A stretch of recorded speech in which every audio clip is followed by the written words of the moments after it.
नवरात्रि के पहले दिन माँ शैलपुत्री की पूजन की जाती है। कहते हैं कि नवरात्रि के पूरे 9 दिनों तक माँ के 9 अलग अलग रूपों की पूजा की जाती है। जो लोग अपने घरों में पूरे 9 दिनों तक माँ की आराधना करते हैं, माता का आशीर्वाद उन पर व उनके परिवार पर हमेशा बनी रहती है।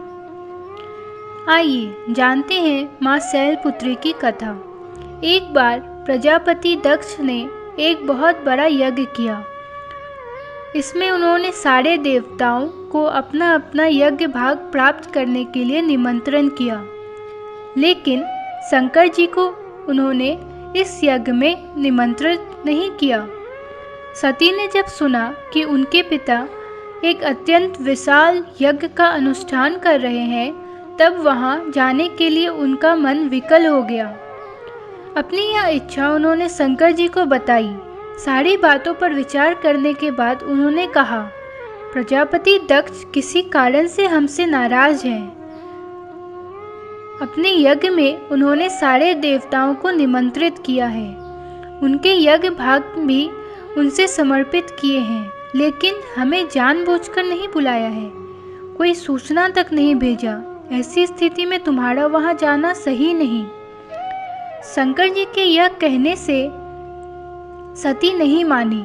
उनका प्रबल आग्रह देखकर भगवान शंकर जी ने उन्हें वहां जाने की अनुमति दे दी।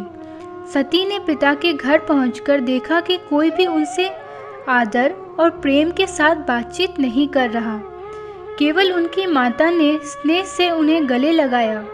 बहनों की बातें में सिर्फ उन्हें व्यंग नजर आई और उपहास के भाव भरे हुए थे।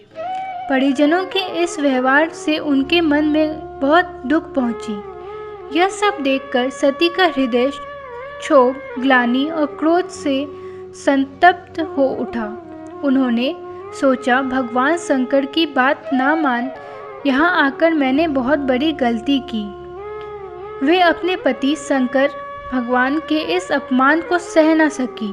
उन्होंने अपने उस रूप को तक्ष वही योग अग्नि द्वारा जलाकर भस्म कर दिया।